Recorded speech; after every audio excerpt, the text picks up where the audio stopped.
Okay, welcome to the first Thursday offering of Refuge Recovery World Services.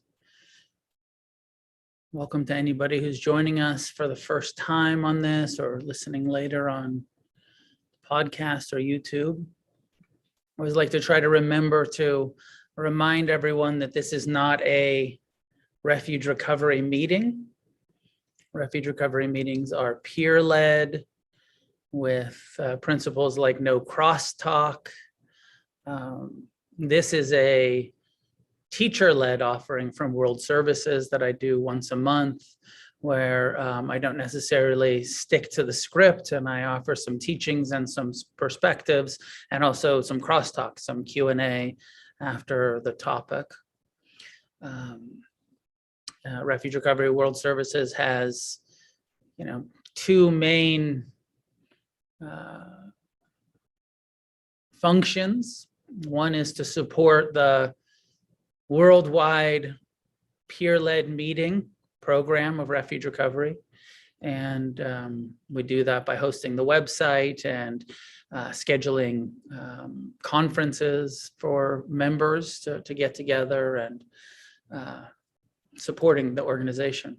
And then the other one is offering teacher-led retreats and this monthly class that I do. So different, connected but different. I like to, if you ever go to a Refuge Recovery meeting and somebody's doing what I'm doing, where they're like lecturing and answering questions, please let us know. Shouldn't be happening in meetings. This is different. This is actually a teacher offering. So we get together once a month, and I'll give a guided meditation, and then I'll introduce a topic, and we'll have some discussion, some Q&A about the topic. So for the meditation tonight, I'll just do some basic mindfulness instructions. And then the topic tonight is about sexuality and, finding a healthy relationship to our sexuality, to sexual relationships, intimacy in recovery, and the dilemma that can be for so many of us, to find a balanced, healthy relationship to sex. So we're going to talk about that tonight.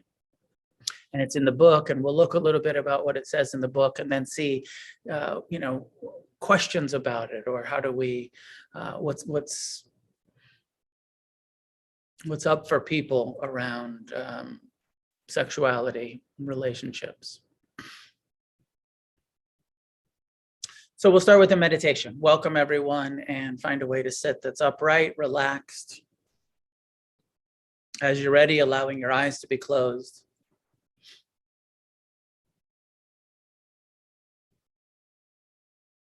Making any adjustments necessary to the posture to find a suitable posture, an upright and relaxed way of sitting. Allowing our eyes to be gently closed. And releasing any unnecessary tension in the head and face, shoulder, chest, and belly.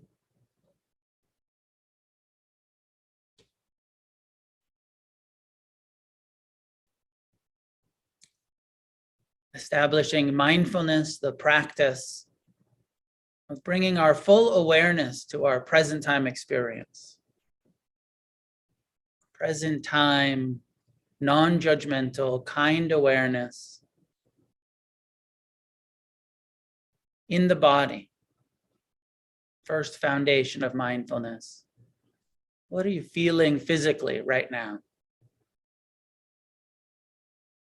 Contact with the chair, cushion, couch, wherever you're sitting.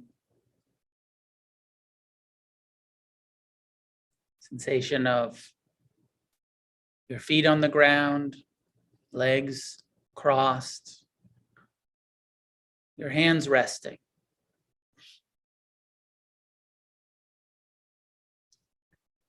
Perhaps you feel the sensations of your clothing against your skin, or the temperature in the room that you're in right now.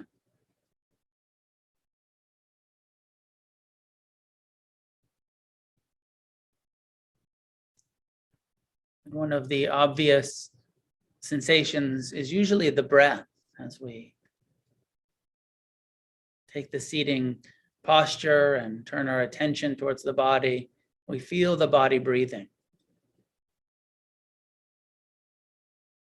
Investigating the sensations associated, connected, received with each breath. How the belly rises and falls, the chest expands and contracts.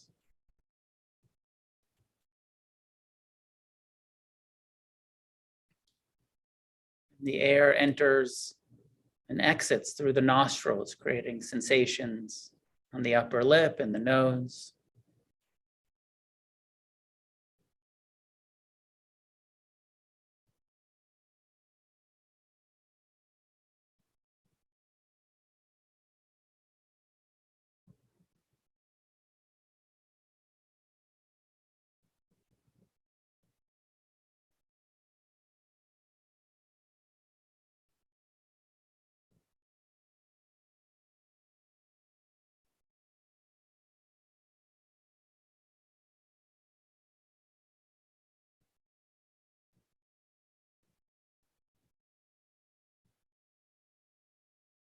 Mindfulness of the body, breathing,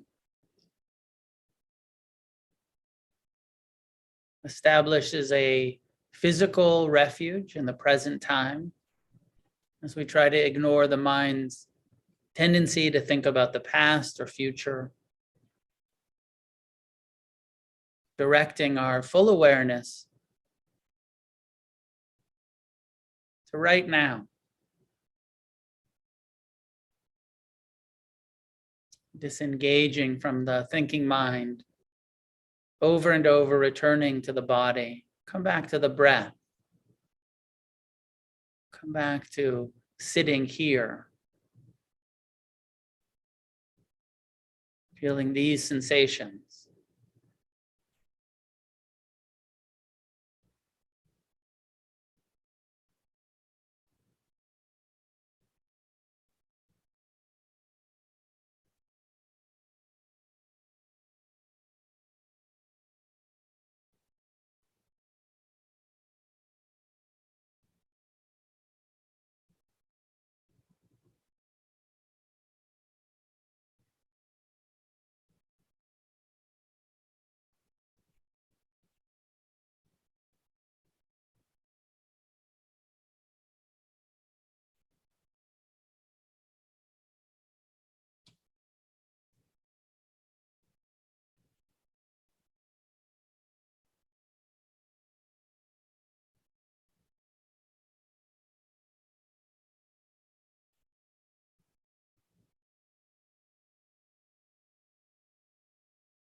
A core function of our mindfulness of the body is teaching us to let go of the past and the future.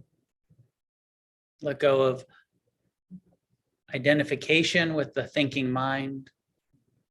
We spend so much of our lives planning, worrying, hoping, or reminiscing, resenting, living in the past or the future. This first foundation of mindfulness teaches us how to live in the present, to be here, aware of the sensations, emotions, energy that is happening right now.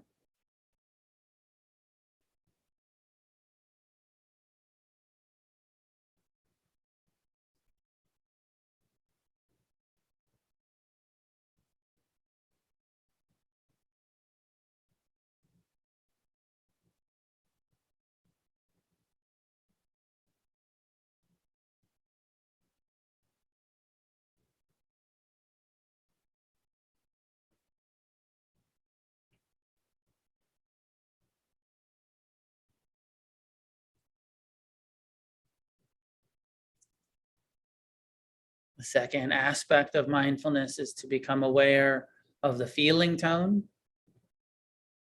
many different feeling tones that are happening in the body. This is our perception of pleasant or unpleasant or neutral. Parts of the body that are uncomfortable, unpleasant. Parts of the body that are neutral, comfortable enough to not be in pain. And the experiences that are pleasant.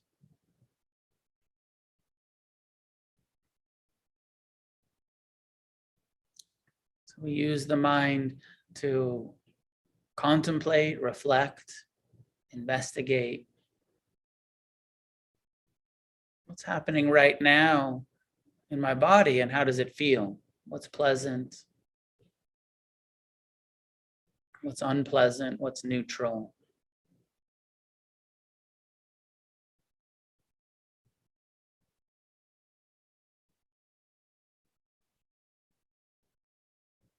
Probably if you scan your attention from the top of your head slowly down through your body, arms and legs, trunk, you'll see some parts of the body are comfortable, neutral perhaps, some pleasant, and some parts unpleasant.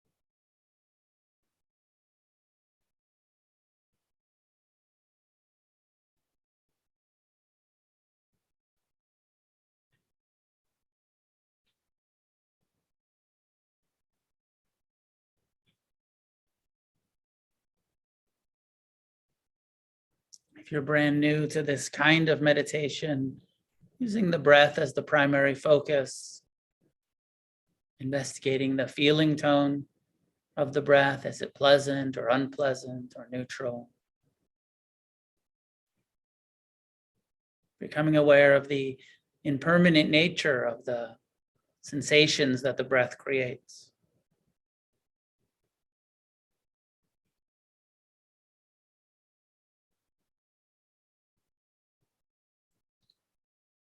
Mindfulness reveals on a deeper level the truth of impermanence, how every sensation is changing, rising and passing.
and opening, if you feel ready, to observing the mind.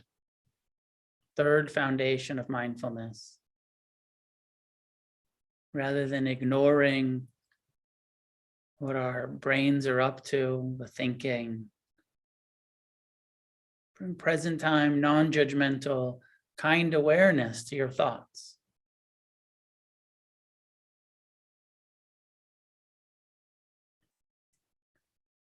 Investigating, contemplating, observing the mind.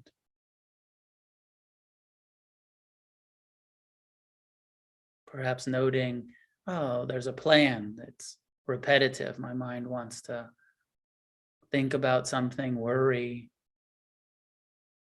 or is excited, fantasizing, planning. What's your mind up to right now?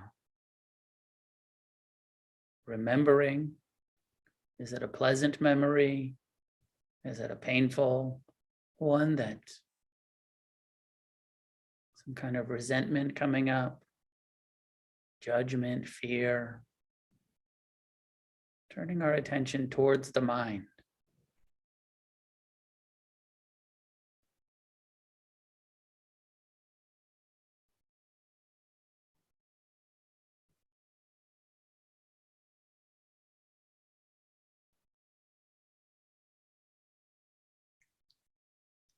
Non-judgmental awareness, but with a interest. Perhaps labeling what kind of thoughts appear. Plans, memories, judgments.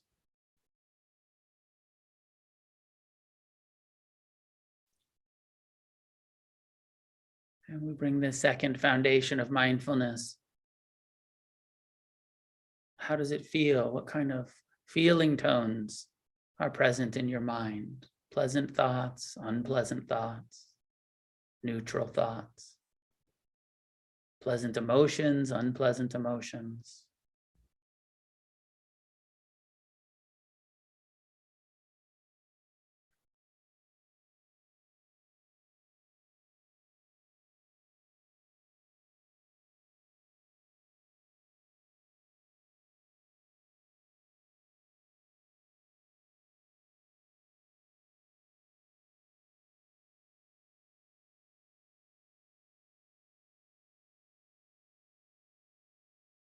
Paying attention to the way that thoughts appear and disappear. Where did that thought go? Arising and passing.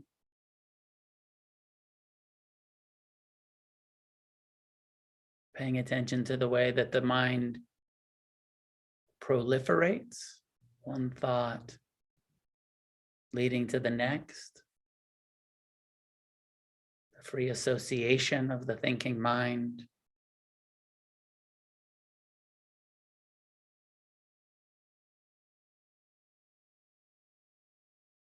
All of a sudden, we're off in a fantasy.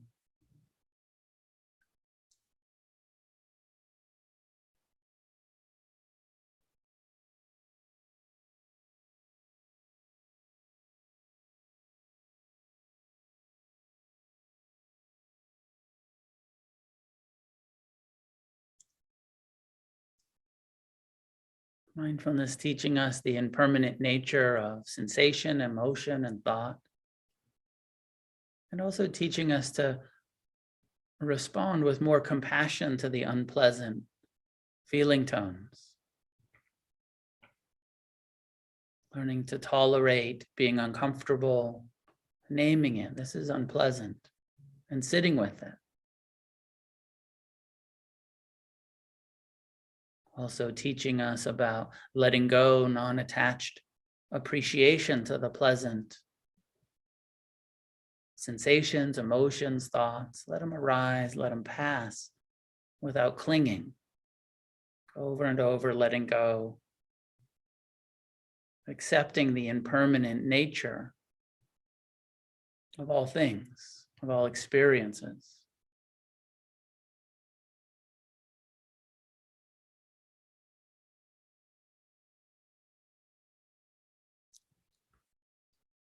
And lastly, opening to the fourth level, fourth foundation. What's true about our experience here and now? Are the hindrances of craving and aversion present, or restlessness, sloth, or doubt? When you find your mind is in doubt about your own ability, your own worth, capacity, name it, doubting mind, craving mind. When there's anger, resistance, resentment, name it, aversion, resentment.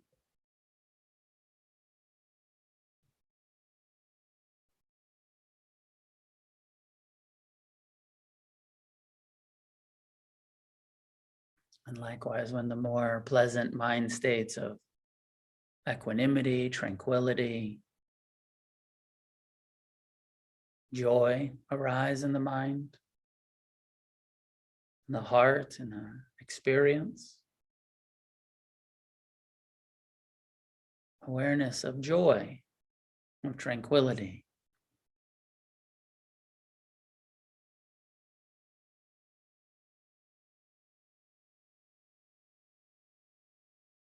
The hindrances usually experienced as unpleasant. The awakening factors usually experienced as pleasant, but see for yourself. What's it feel like when the mind is aversive? What's it feel like when the mind becomes tranquil? And then we see our clinging, our craving,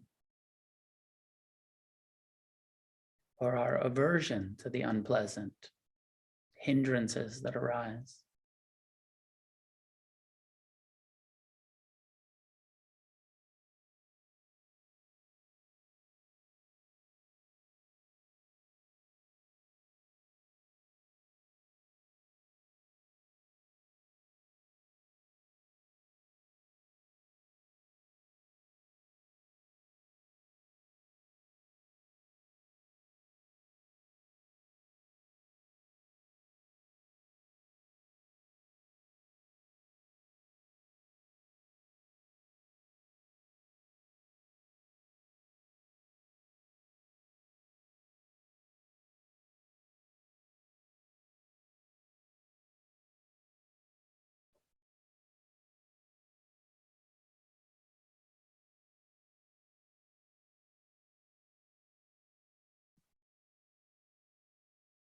Open awareness of the present time experience includes the body, the heart, the mind.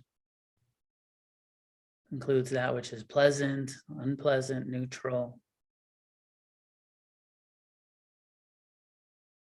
Waking us up to the constantly changing, impermanent, unreliable, and impersonal nature of the human mind, heart, body.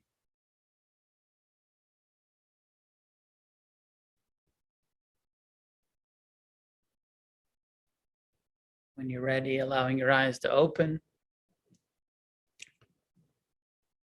As we transition out of the formal sitting meditation, we try to maintain mindfulness, present time awareness. We do the sitting in preparation for the rest of life, bringing present time, non-judgmental, kind awareness to what we're seeing and hearing and smelling and tasting and thinking and feeling in all activities, all areas of our life. The Buddha ended the sitting meditation instructions by saying something like, now do this in all activities of your body, whether sitting or standing, walking or laying down, eating, going to the bathroom, showering, going to, coming back. He gives a whole kind of instruction about present time awareness in life. The more we do the sitting meditation, the more we have the ability to be more present in our lives.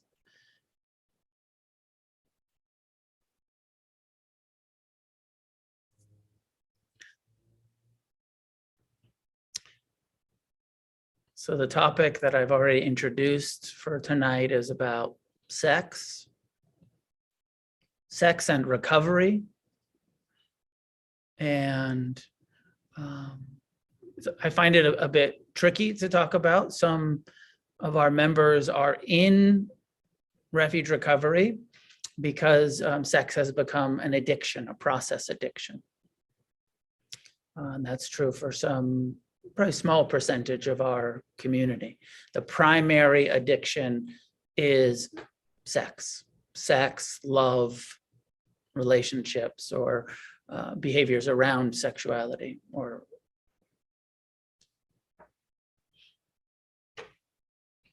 probably also we have members who are here around codependency. Sometimes that's around sexual relationships, not always. We have members that are joining us because of process addictions around food or around money, or the majority of members in Refuge Recovery are substance addicts, alcoholics, drug addicts. And my experience is being in recovery from substance addiction, drug addiction. And so I want to acknowledge that mostly my direct experience comes from being a recovering addict, drug addict, and that I don't have a lot of experience with sex addiction and recovering from sex addiction. So humbly acknowledge that, and that I'm probably not the best at addressing it because of that. But I'd like us to discuss some of the Buddha's teachings around sex and what I would imagine we all have, which is a goal of a healthy relationship to sex. And what does that mean? And probably there's a lot of different opinions of what is healthy. And so there is some level of personal, we each have to find our own internal healthy way of being around sexuality. We don't, I personally really appreciate that Buddhism doesn't moralize and put a whole bunch of judgments around sexuality. My sense of the Buddhist teachings was that it was very open and inclusive and accessible. And there was a few things that he said connected with karma, mostly honesty and integrity and what would create harm around sexuality, where he said, of course, we want to avoid sexual misconduct. We want to avoid behaviors that are dishonest in any way, that are cheating or engaging with someone else that's in a committed relationship, with participating in their cheating. Any inappropriate age, kind of age appropriate, of age sexuality.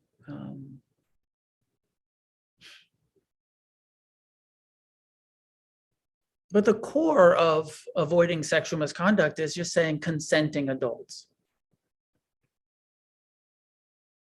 As recovering addicts that have a tendency to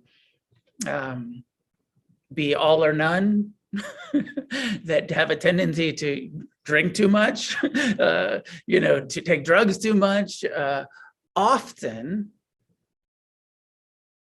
it's challenging for addicts to find a healthy relationship to sex. And a lot of us find that kind of all or none. Moderation isn't often in recovering addicts' vocabulary. And the second noble truth tells us that all of our suffering comes from the natural repetitive craving for sense pleasures that we're all born with. That this is just the way it is. We're born into a survival instinct, into a body that craves pleasure.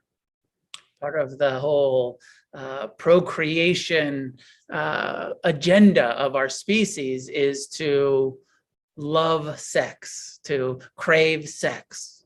Totally impersonal. It's not romantic at all. It's just biological.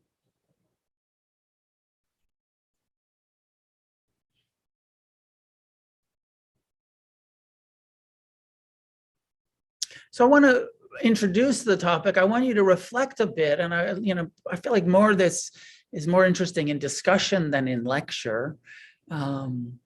Reflecting on your experience with sexuality, and I'd imagine that, I don't know what percentage, but a large percentage, maybe even the majority of recovering addicts have had some sort of sexual abuse or trauma in our lives. I know that's true for me in my early life. I had some sexual abuse as a child, and I know for sure in my direct experience that was part of what led to addiction.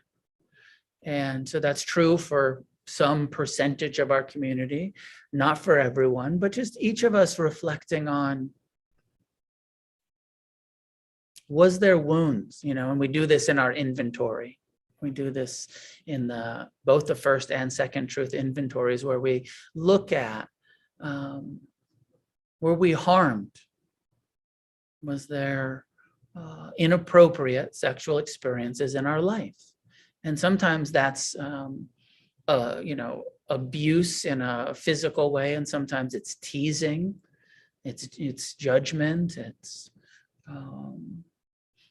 religious conditioning that made us feel ashamed of our natural human sexuality rather than embracing it, looking at, reflecting on that, how we feel about sex, and how much of that is conditioned from maybe some sort of religious, puritanical views that we're conditioned with. One of the things that I sit with as an adult in long-term recovery, and having been practicing Buddhism for decades now, is a dilemma that I find myself in, with many of my teachers being celibate monks and nuns, and following the Buddha, Siddhartha Gautama's teaching, and that he was somebody that chose celibacy.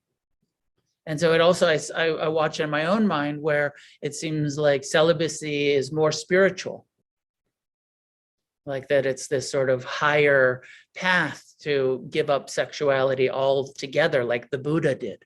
And looking at that, oh, what judgment does that then bring on myself around, I'm not choosing celibacy, I'm choosing relationship, I'm choosing sexuality. So inviting you to reflect on those internal reverberations around religion, spirituality, and even Buddhism. And I know a lot of people in Refuge Recovery aren't quite Buddhists, but we are following the teaching of early Buddhism. And, founded by someone who said, if you really don't want to cling, if you really want to be free from all forms of suffering, probably a better idea to be celibate. It's just so difficult to practice non-attachment in relationships. And there's Buddhist teachings that say it's not impossible. You can get to a place where you practice non-attached and you can be liberated in relationship. But the setup is, it's more difficult. You're setting yourself up for extra clinging, for extra suffering by choosing to be in relationships rather than choosing to be celibate and avoid sexually intimate relationships.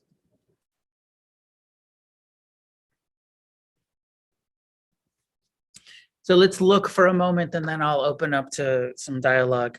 On page 60 and 61 in the Refuge Recovery book, I talk about refraining from sexual misconduct. Most addicts who come into recovery have some wounds regarding sexuality. Sex is a powerful, natural human energy. When we approach sex in a healthy way, it can be a source of great connection and joy. When we approach sex in an unhealthy way, however, it becomes a deep source of suffering. Some of our members have become addicted to sex. Others have forsaken it altogether. For the sex addict, creating one's own healthy ideal, bottom line behaviors, and parameters will be necessary. For the rest of us, the simple guidelines of honesty and integrity in our sexual relationships are sufficient. This means refusing to engage in sexual activity with people who are in committed relationships with others, refraining from cheating on our partners, and only engaging in sexual activity with people who are age appropriate and willing participants. This is all basic, common, ethical behavior. But many addicts turn from drugs and alcohol or other addictions to sex as their next fix.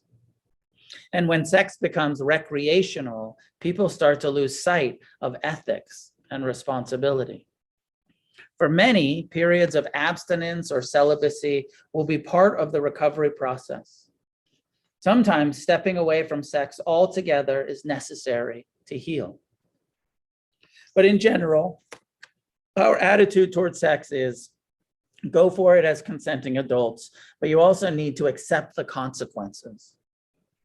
Enjoy all the pleasure and intimacy that sex brings, but be awake. Remember the truth of impermanence, that you are going to change and your partner is going to change, and you're probably not going to like it. Be willing to suffer the consequences of impermanence and go into it with your eyes open. All relationships end, even happily ever after ends in death and loss. I know a little dour there at the end.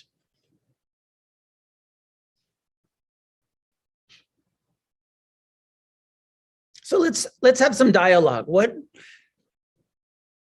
questions, experiences, what are you finding in your recovery, in your relationships? Maybe part of it, the reflection also is, how is the meditation practice around loving kindness and compassion and forgiveness and mindfulness, the tools that we have, helping to heal some of our attitudes, some of our wounds, some of our experiences where we become hopefully more compassionate, more wise in how we relate to our sexuality and to other people, not as objects, but as beings worthy of compassion.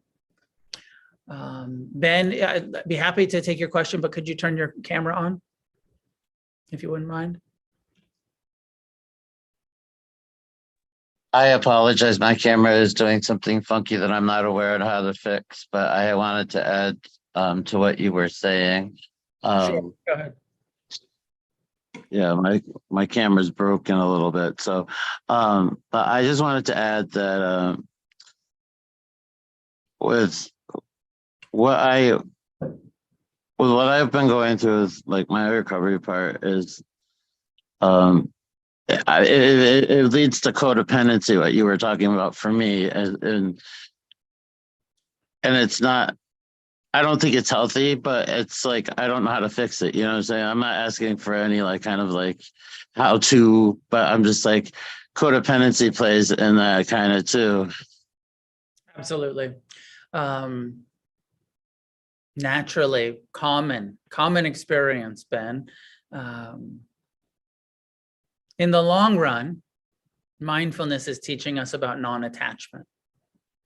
And the more we, it's like when I ended the meditation, I said, okay, we sit here and there's the instructions about not clinging to our thoughts or sensations, or the more we develop that skill of non-clinging, the more we start to bring that into our relationships. And some of it's the intention to bring it into relationships and to identify it and be like, oh, there's this, I'm so dependent on other people's views and opinions and experiences and them not suffering. So the non-attachment and the equanimity that we learn, we start to, we learn the equanimity meditation, and it says everyone has their own karma.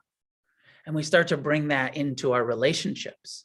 Say like, oh, I'm so busy trying to fix other people's karma. I'm so busy trying to make sure people don't have certain experiences and only have pleasant experiences, trying to protect people. And then we kind of sit back and realize, yes, some of that's compassionate and loving, and some of it is attachment and control. And the equanimity practice starts. I know that the codependency meetings that Refuge has often really focus on the equanimity practice, because it is the Buddha's instructions. The antidotes to codependency is the non-attachment that comes from mindfulness and the non-attachment that comes from equanimity. So in the long run, I think these practices will help address that common experience that many of us have in relationships. Hope that's helpful. Mark, go ahead, jump in. Hey, Noah, everybody. Great topic. I just from my own experience, I guess, just reflection on my own experience from about 27 years on and off in recovery, and just seeing a gradual change in that, and also from working in treatment with other people in recovery, seeing that everybody's hit bottom, come to treatment, and they fall in love with the first person in a treatment facility. We're catching them at, having to babysit, catching them in different places, and trying to explain just from experience that, yeah, like you were talking about, take away the drugs, take away the alcohol, the next sense pleasure, most people, they want sex. But once that happens, instantly the focus goes from myself to what do I have to do to keep this person happy, keep getting what I want, or what's making me happy now, which is, the sexual relationship. Trying to explain it to other people is tough, but knowing that it's not, in early recovery, not knowing exactly what I want from life or what my path's going to be, to take some hostages along with me, attached to sexuality is, not fair to them either. Even when somebody says, no, it's just for fun and for fun and for free, somebody's feelings usually have a sense of getting attached to that, especially after a sexual relationship. So I think that the focus not only has to be on me, but like you were saying, on how is this going to affect someone else? Are they truly in a healthy place to be having sex with me either? So it's just a great topic. Thanks for sharing on it. Yeah, and I didn't want to bring it over from the 12-step world, and it's not in the kind of original 12-step literature, but there is that thing that kind of got developed in the 12-step world of encouraging people to avoid entering into new relationships in the first year or so of recovery. Is a pretty good suggestion. That first year or so, just focus on yourself and your own healing, and don't bring someone else into your mess for sure. It's different if you're entering into recovery and you're already in a relationship. That's a different situation, but I like what you're saying, Mark. Yeah, it's definitely a good rule of thumb that first year, and I have done that, and it was beneficial to me. And now here we are 3.5 years later, and I'm still working on me. I have personal experience and encouragement, around celibacy. We're practicing this path that comes from a celibate teacher, and I've chosen to not be celibate. So many of our, most of our community were people who are trying to engage in healthy sexuality. But periods of celibacy are so good, so healthy, and really putting down, and we haven't even really talked that much about masturbation. I've been mostly kind of talking about relationships, but also just sexuality with ourselves, and opening the pornography and all of the things that we get into in modern culture that sometimes you can find balance with it, but it's so easy to be imbalanced, and periods of celibacy, I feel like, are such a healthy thing for us. We go on retreats as part of Refuge Recovery. People come on, short weekend or 7-day, or retreats. And for a lot of people, it's the only time that they actually go for a whole week without masturbating. Of actually saying, I'm going to experience, because on retreat, we practice the precepts of total celibacy and not masturbating. But in my fairly early recovery, I spent almost 2 years totally celibate, not masturbating, not engaging in any sexuality. And I had so much more time and energy for my meditation practice and for service and for, my recovery. So I just think it's such a good idea to, at some point, take some periods of celibacy, just focus, let go of the masturbation, let go of pornography if you engage in that. Maybe you can re-engage with it in a healthy way, but I just feel like celibacy is such a good thing. And I know we live in a culture where people have maybe a lot of judgment of celibacy, and I'm aware that in some of the sex and love recovery communities, they talk about sexual anorexia, where celibacy is seen as this, you're avoidant and it's an unhealthy thing. And I'm sure that that's true, that there can be a way that celibacy is this unhealthy avoidance, but it can also be a very healthy choice to say, I'm going to take a long break and do my own internal investigation before re-engaging. Any other thoughts? And love to hear from some women. We've heard from some guys so far. If there's any women that like to talk about this and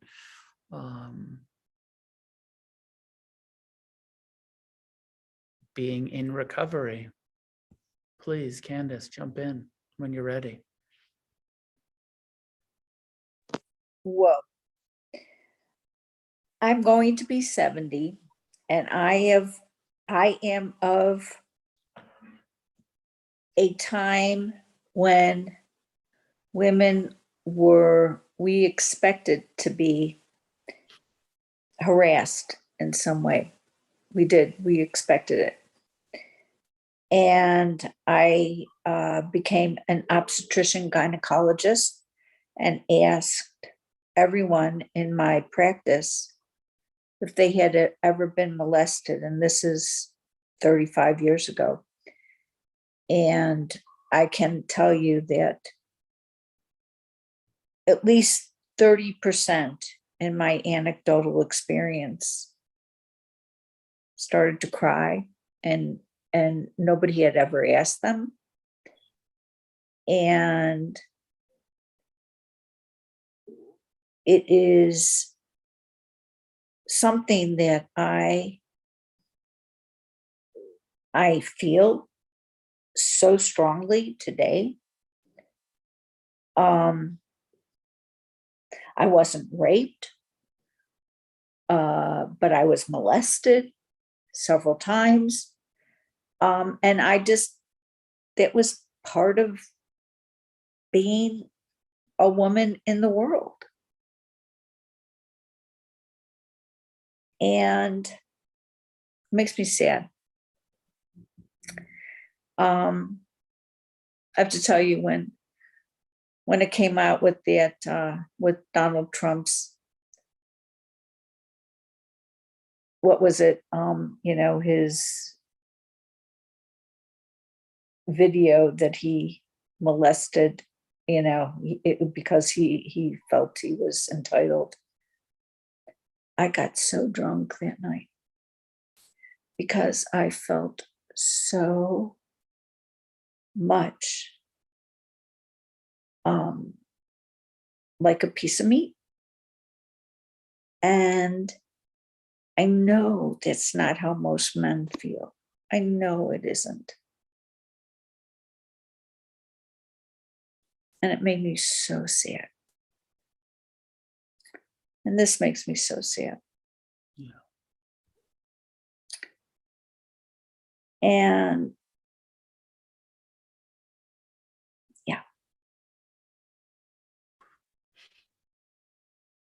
thank you for sharing that and participating in that. And of course, I mean, this is absolutely true. We live in this world where there's been historically and continues to be just so much harm caused around sexuality.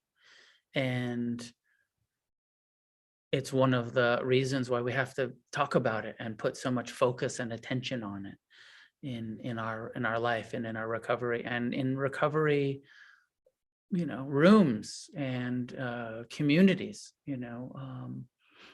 I've been, Refuge Recovery World Services has been contacted more than once about predatory behavior and in meetings and people not feeling safe.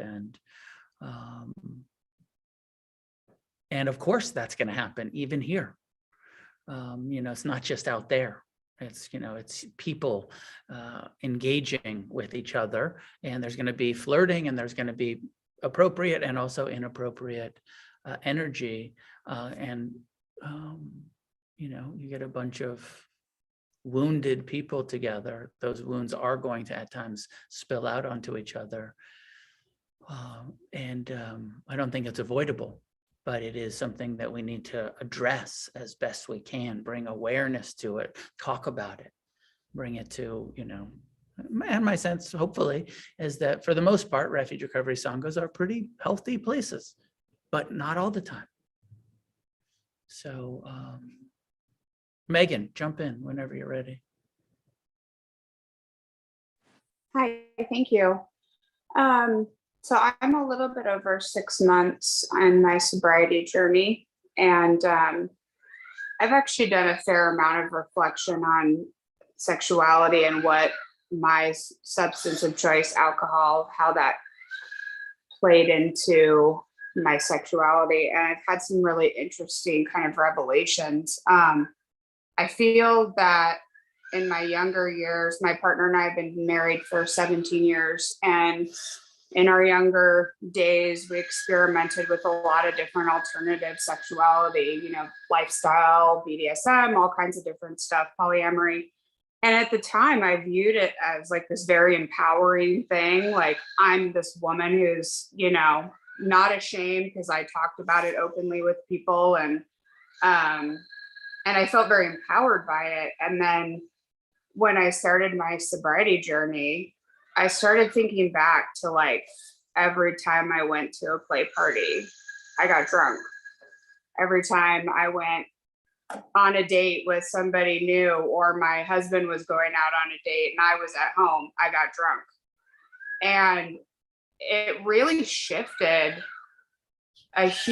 shifted my perspective a lot. And we've had conversations about it, because I don't in any way blame him at all, because I made choices consensually. But I look at our relationship now, and it's odd to me that as a sober person, I have no desire anymore to participate in a lot of these fringe or alternative type sexuality. And it's not because I judge it, it's just the connection that I experience now with sex, with my partner, sober, is so different, and so, for lack of sounding cheesy, beautiful and connected. And I feel like the way it's supposed to be, that the novelty of all of these other things just doesn't exist for me anymore. And I don't know, it's kind of one of those things that I have cognitive dissonance about. I'm kind of glad I tried all these fun things to say, oh, I tried it and I liked it for a period of time and now I don't. But at the same time, I'm also had I been sober 15 years ago, would I have done all of those things? I don't know. I was just curious, just wanted to share that with you, and curious, if you've heard other people's similar situations or stories, or, that's basically it. So. Yeah, no, thank you for that. Thank you. I don't know. It makes sense what you're saying. I don't know if I have much to reflect on it, but what you're saying makes a lot of sense. The decisions that we make, and sometimes, that are consensual, but under the influence or where we're using alcohol or drugs to mitigate some of the unpleasant feelings we're having. It's different when we're sober.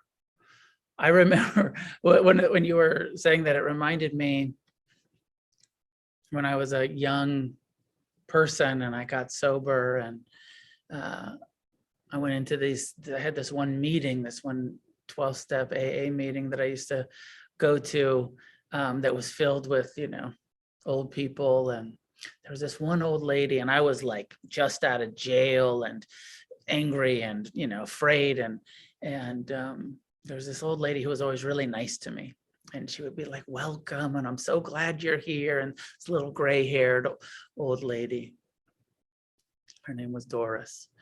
And Doris is just like a good old lady name. Sorry for any young Dorises, and I remember she used to share, and it just blew my mind because she was ancient in my mind, because I was, 17, 18, 19. I was a kid when I got sober, and she was ancient, gray hair, like she was probably only in her 70s or 80s, but to me, she was ancient at the time.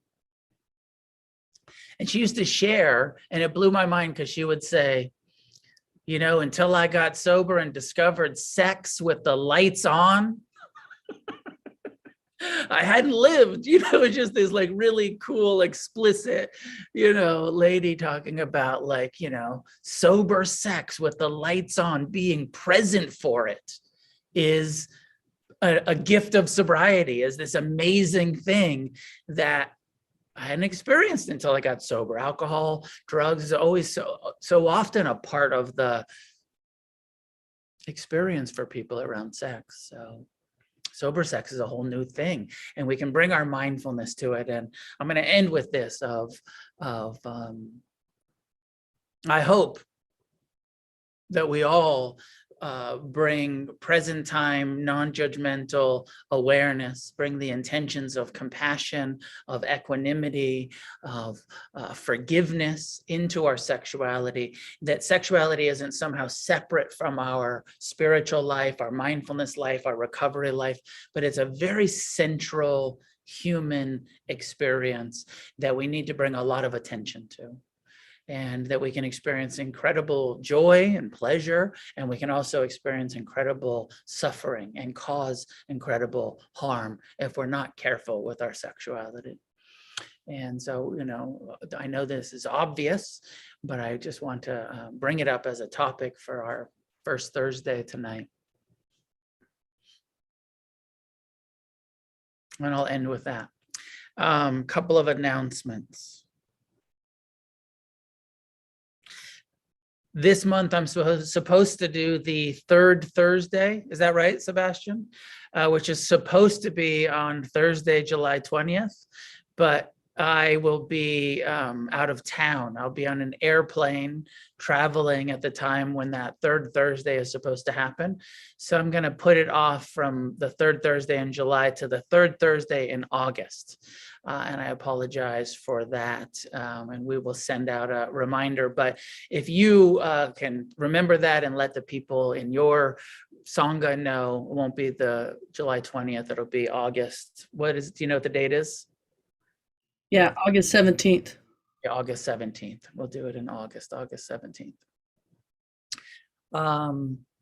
Refuge Recovery World Services has 2 more residential meditation retreats this year. There is one in September, a 7-day retreat here in Southern California, up in the mountains near Big Bear, Lake Arrowhead. That is on the website, open for registration. We do encourage you to do a meditation retreat every year. Even if you're somewhat new to recovery, I started doing retreats in my first year or so. It's good to do retreats. And when you're ready, come. And it's difficult and it's beneficial.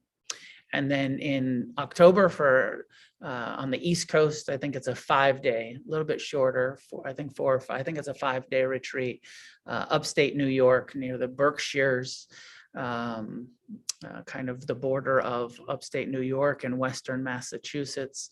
So I hope that some of the East Coast folks join us for the 5-day silent refuge recovery retreat in October. Both of those are on the website, and I think Michelle put them into a link into the chat. Thank you for that, Michelle. Refuge Recovery can use your financial support. I know you donate at meetings.